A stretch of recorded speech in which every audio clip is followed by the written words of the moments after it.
Here is one of a series of talks by spiritual leader Lola McDowell Lee, spanning 2 decades from the early 70s through the 90s.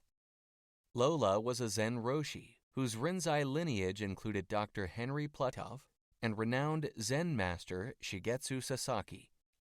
Lola was a religious scholar as well as an ordained Christian minister.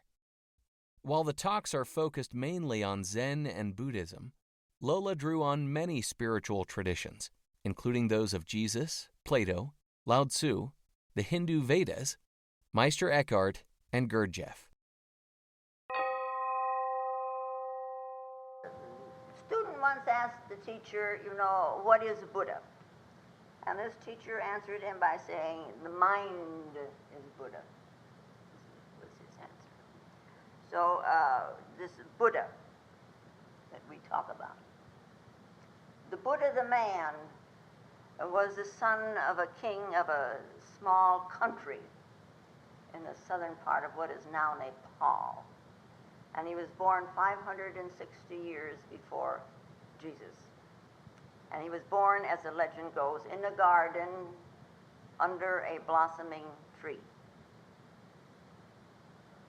When he realized his Buddha nature and became the enlightened one or the awakened one, he was called the Buddha, Buddha Shakyamuni.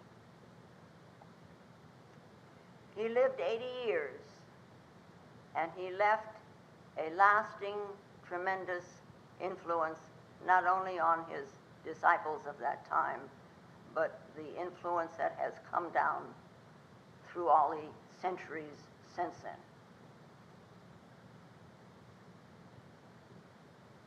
Mighty influence of this man.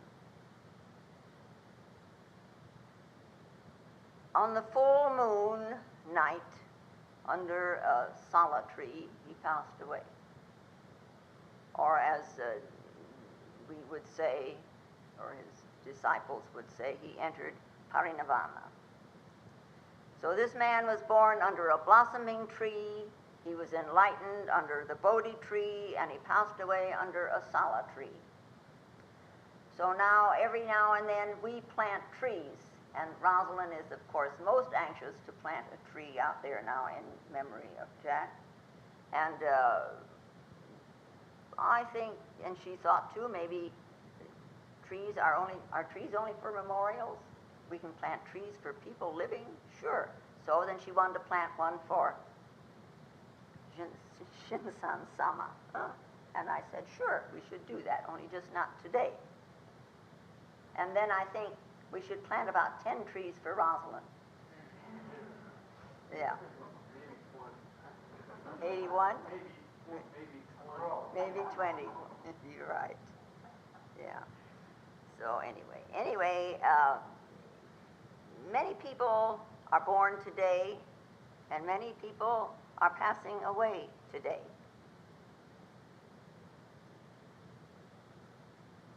This is birth and death.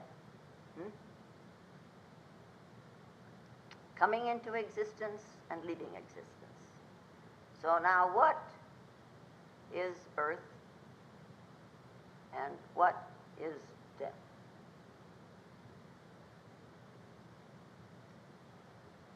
We do Zazen. And one of the purposes of Zazen is to come to know life through death. The ego consciousness dies, and as Shinsan Sama said, then the Zen man is born. What is birth and what is death? Now, fundamentally speaking, birth is a phenomenon. To get married is another phenomenon, and we celebrate today Tim and Lori's wedding anniversary. I married them a year ago. Yeah. And today, and birthdays are a phenomenon, and today is Kimmy's birthday. Yeah, which we should be celebrating. I guess maybe she is. So getting married is a phenomenon. Eating is a phenomenon. Getting old is a phenomenon. To get sick is a phenomenon. Huh? And to die is a phenomenon. You know, I clap my hands together and again and again and again, and it's all phenomena. Our lives are a continuation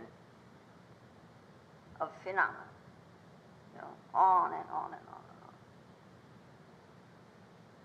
Sometimes we dramatize them so that we live great drama. And sometimes we make them very small so that we won't be so involved. But we call little ones or big ones, they're drama. They're the drama of our life. You know, one drama finishes, and we have like a drama here of this mourning ceremony. And so now another drama begins. Life is a continuation of one drama after the other. Drama after drama. I talk for a little while, that's a phenomenon. Sometimes I talk with lots of feeling, very dramatic. Sometimes not. Sometimes boring. Yeah. We go to the theater. We see the drama, and we enjoy the performance. And they have rehearsed long and hard so that you can enjoy it. But in life,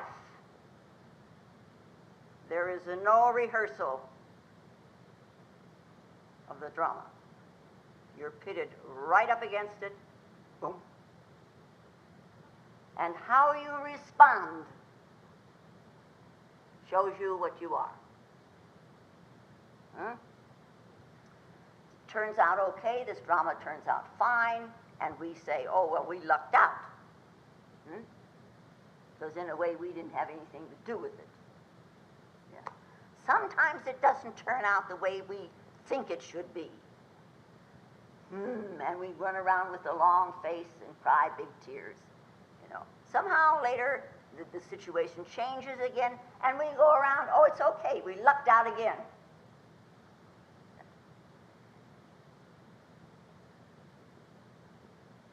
But the drama.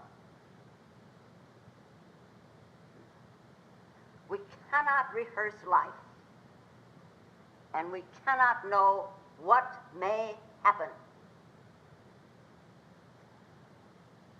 So one of the most important things that we can learn through Zazen is to be ready, to be very quietly alert. You must be alert to see what is occurring with you while you are sitting. You can't just sit there and get lost in your fantasies. Quietly alert, dropping the ego identification. This way, life is never boring. Life is not boring. It may be happy and it may be sad, but not boring. And in this continuation, we, all of us, we have preferences. We like to be happy. We like to be delighted.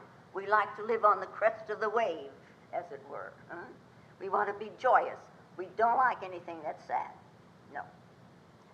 And when we have a conversation, we say such things, oh, it's beautiful. We are so happy. It's great. It's fantastic. It's wonderful, etc., etc. Und so weiter. Yeah. We try to describe our reactions. We are trying to describe the existential point of view.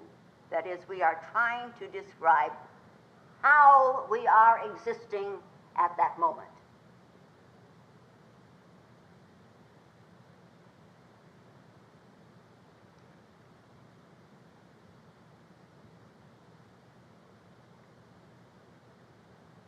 existence and fundamental.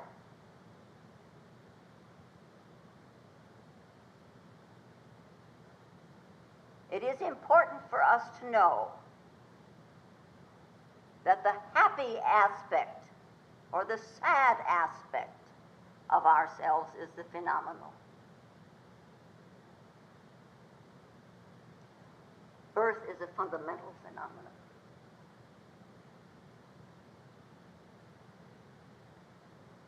They are inseparable. That which is fundamental and what we call existing. Inseparable. A lot of our confusion comes because we think the fundamental aspect of ourselves, or let us call it, perhaps as we do here in the West, the noumenal aspect, the fundamental reality. The fundamental aspect we think is the same as the existence aspect.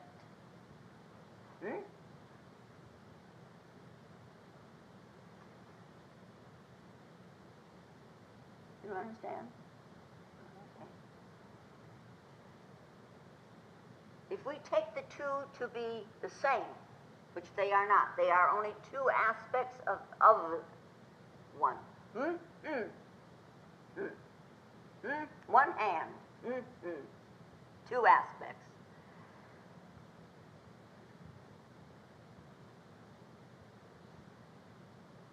These aspects appear simultaneously, but they must be distinguished one from the other. You know, we could say if we had no emotions, it would be much easier for us to stand, for us to understand this situation.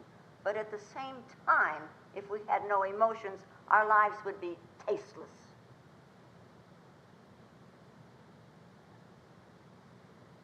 But it is this taste, these emotions, that greatly confuses.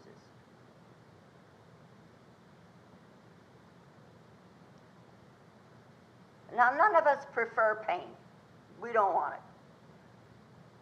Now, it's painful to me that I know that I have to say goodbye to Shinzan Sama today. Pain is pain. And again, it confuses us. Yeah? We try to run from it. And so we make it confusing.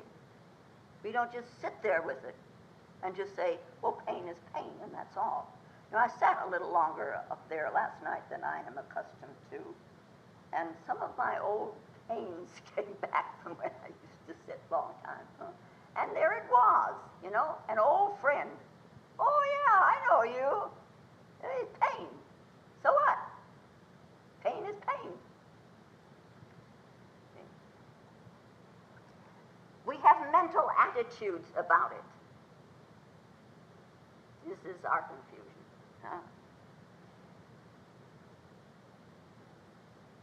The mental attitude that you have about something, do you think it changes things?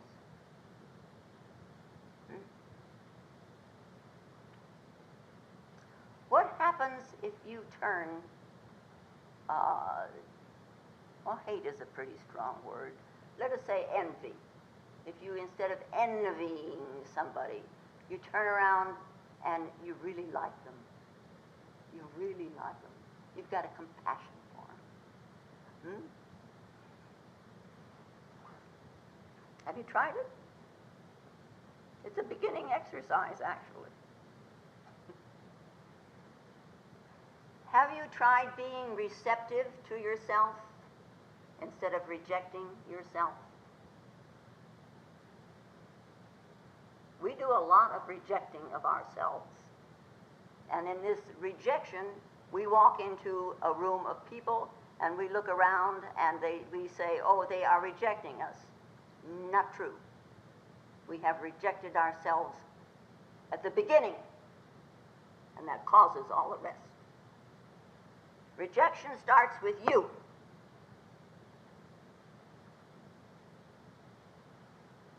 When you're doing Zazen, you know, what's your attitude about it? Sometimes your pain is really excruciating, and I know it. Don't hate it. Don't reject it. Don't just sit there and say, I gotta go through this thing, and you swirl up your face, and everybody knows you're sitting there in pain. But then so we realize it's everybody else. You just go deeper into yourself. Deeper down into yourself. Deep down. And there's where you transcend the pain. You transcend the pain by going deep.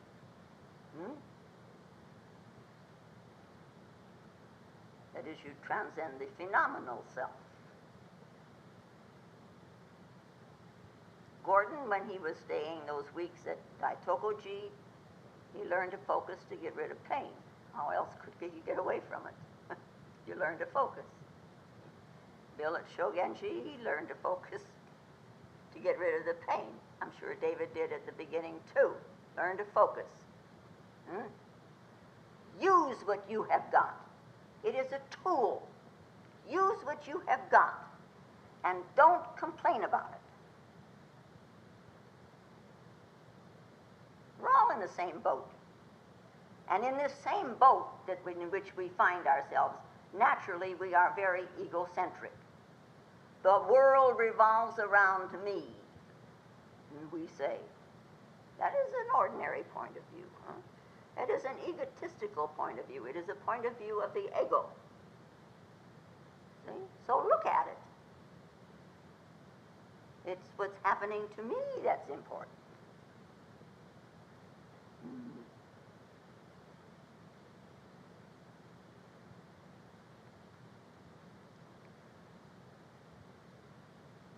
Shinzan-sama asked last night, what is it that you want out of sesshin?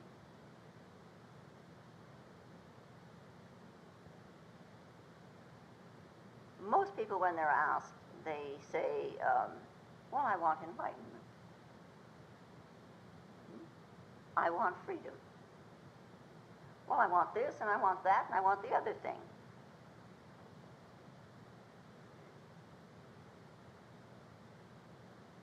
If you look, what I is asking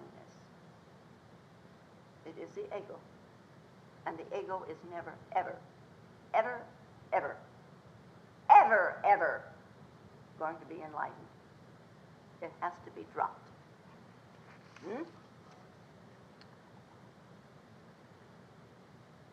And then one day, somewhere along the line, during the Zazen, all of a sudden we see this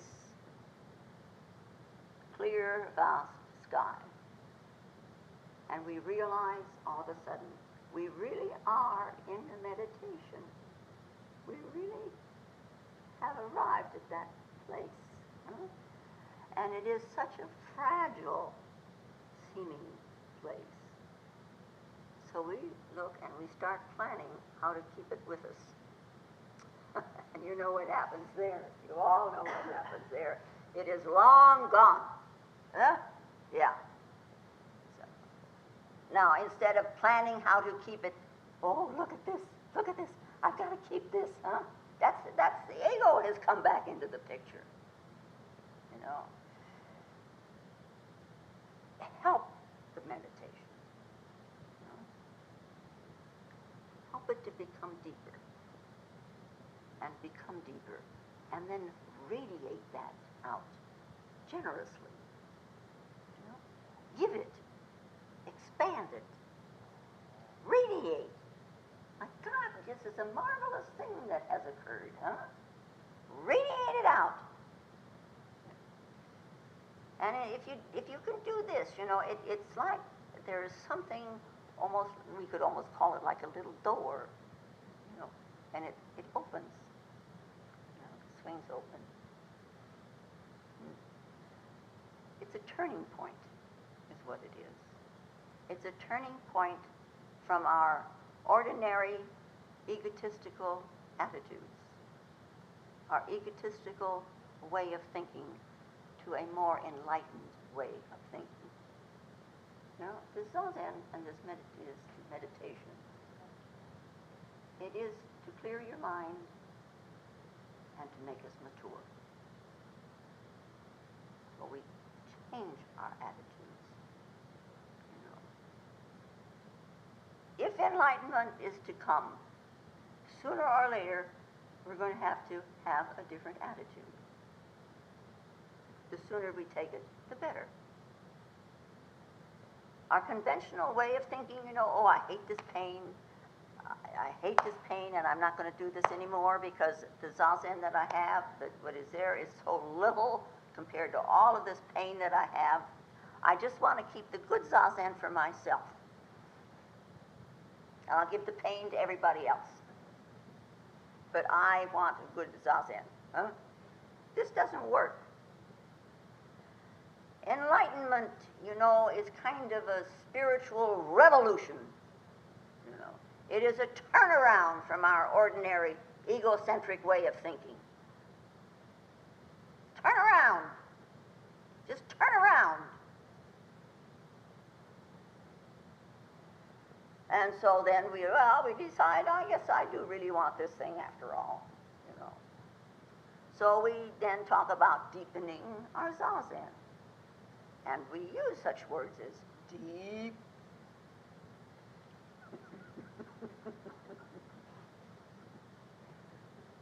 deep, and profound. Now, what does that mean? What does this deep mean?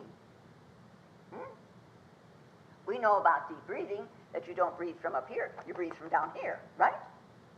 In the lower abdomen. Yeah, that's deep. This is shallow. This is high. This is deep. Huh? We designate this, huh? We know deep breathing from the Hara. What about, though, this deep Zazen? Deep Zazen has to do with deep breath. The breath becomes so quiet, it's almost still. It goes with the stillness within you. Breathing from deep within, almost still. Not trying to transfer anything to anywhere. Not trying to climb a ladder to see if God is up there, or if the Buddha is there, or if I'm going to find the wisdom over there. No. You don't transfer anything. Everything is right here, right now. It is not necessary to push the breath, to regulate it, to make it do what you want, because that's the ego again. You just let it. It knows what it's doing. Better than you do, huh? The breath goes all by itself. And then the mind is clear and transparent. It is as clear as a clear sky. So, in this Zazen, we're now set in the lower abdomen. We're set in this Hara, in the center. This is the center of the Zen practice. Don't put any pressure. Let the body relax. Don't put any pressure anywhere. You let the body relax, but you, the mind, let the consciousness pay attention. It's like listening to a sound that you can't hear. Listen in that quietness. Listen in that silence. Be alert.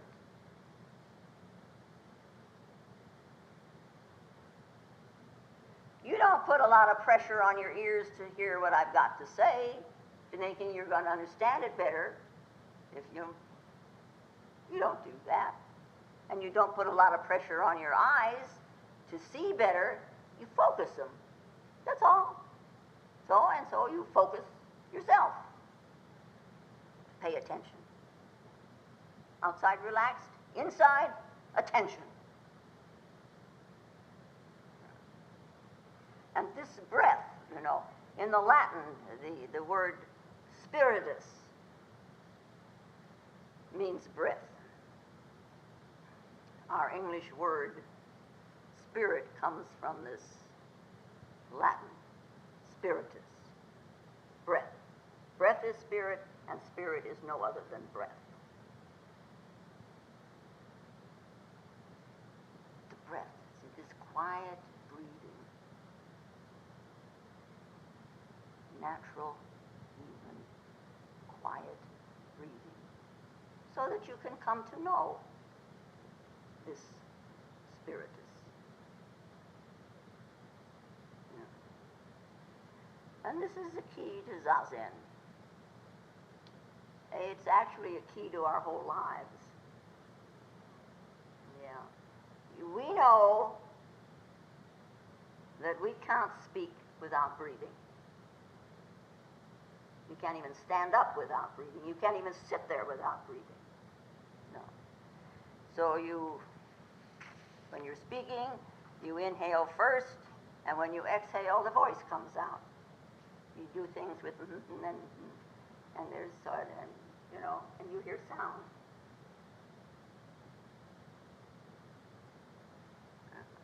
If you were going to jump, or to leap, or to skip, unconsciously you inhale, and while you are leaping or jumping, you stop breathing.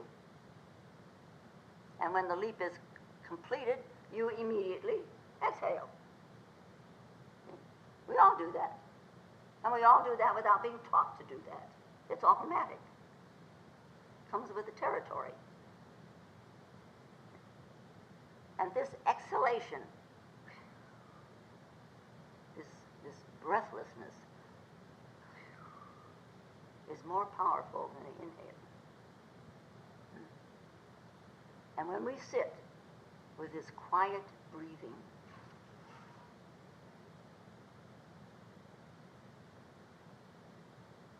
it clears the mind. And all of a sudden, there is something in that clear sky that we didn't know before.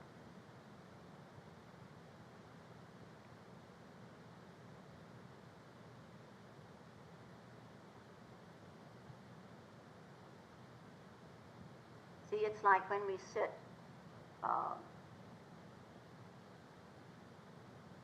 in this Zendo. We sit in this atmosphere. And during this week, these past few days, it has been quite an atmosphere. That kind of an ambience sharpens the mind.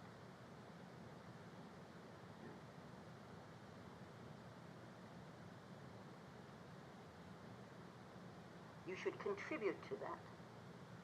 You're radiating your Zazen. You're giving until it gets so strong you can taste it in the room.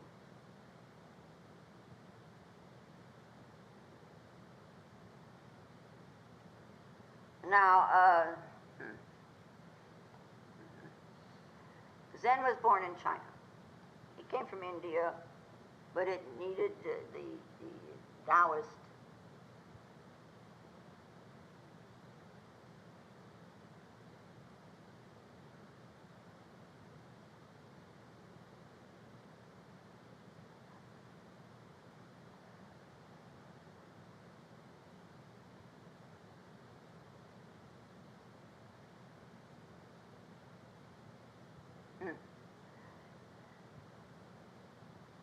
The teaching of the Buddha came from India.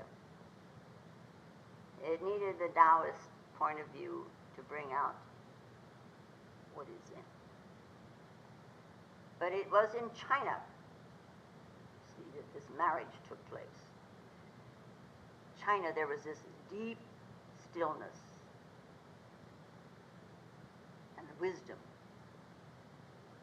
were equally stressed.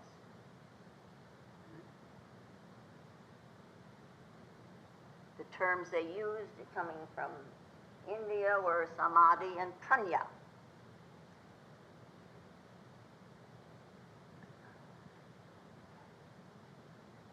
And we should develop maybe some of our own language here in America, to be able to express Zazen as well as the old masters in China did. The time has come to cook our own food.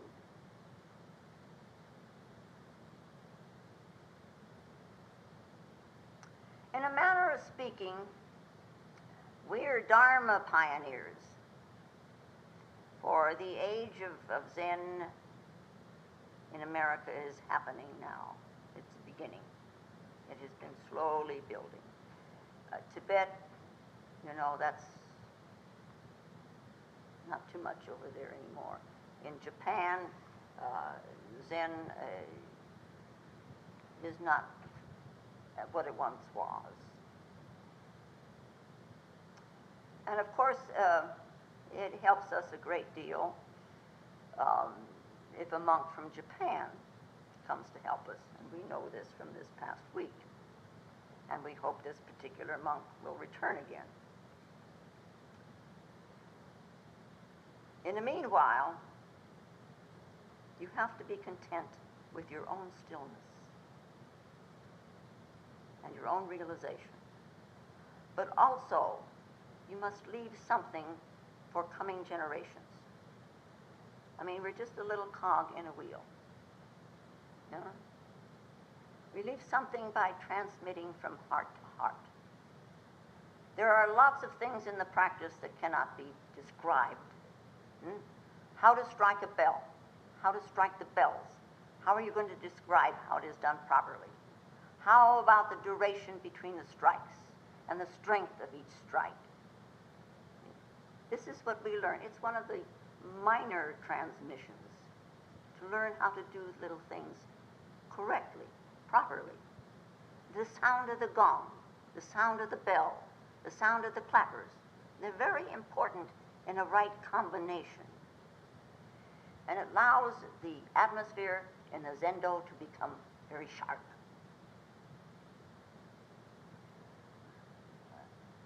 Also, all the little movements that we make, and the ones we think we should make and don't make, everything is to make our Zazen more lucid, more clear, because through these little techniques, we become more alert.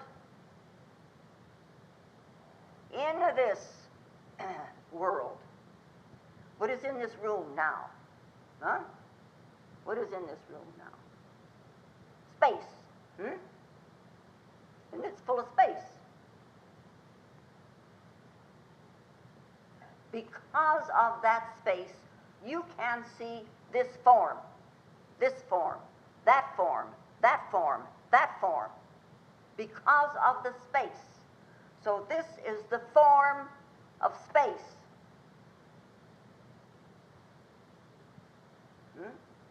This is the form. This is a state of consciousness. The form represents it. Ausdruck represents. Yeah, as close as I can come. The form represents a state of consciousness. Kitty has a state of consciousness, and she has her form. And the butterfly has a state of consciousness, and it has its form. So we have this form. Now this form makes a movement. Out goes a hand, makes the movement. That's time. How you function is time. So space and time, form and function. This is what you're being taught by these little techniques. It is extremely important. Form and function, space and time. People come and ask me, would you tell us something about time? All you have to do is look at yourself. You will understand time. You will come to understand time. Many levels of time. everything you ever want to know is right here, right now. Just open up and let it come out. Yeah. And those of us who have, let us say, the bodhisattva vow, you know, you're going to save yourself and all sentient beings. If you have that in your heart, then maybe we better begin seriously to think about ourselves, yourselves, as mothers and fathers, grandmothers and grandfathers of American Zen or Western Zen or whatever you want to call it. But it begins here.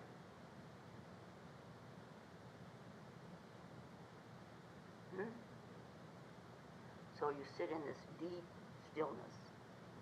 For now, forget the world. Forget your emotions for now. They'll rise and show themselves to you. Your thoughts will rise and show themselves to you. But you're just sitting there inhaling and exhaling very quietly and very deeply, and not attached to any emotion or any thought that rises.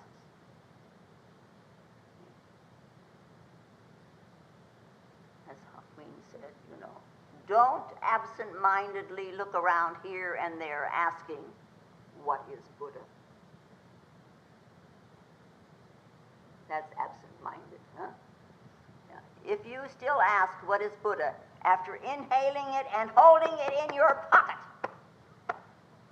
if you are still pocketing, if you ask, and you are pocketing stolen goods and pleading innocent. Now, we've had a very wonderful week, a few days with Shinzan Sama. Some of what he has taught us will remain. Some of it has already gone by the board. Some of it we will pick up again. We need to have him come back. And I think if I had had the time yesterday, I would have gone out and looked for a frog. For he is going and is returning. Each little item is important. The importance, how important, you will realize only when you realize yourself. So we have a very, today, deep domo arigato gozaimasu. And I have for all of you. You did good. You did good. Okay? You want to, have they done the chant at the end of it? Let's do that, huh? Instead of the other.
If you find Lola's talks valuable, more will be posted in weeks to come.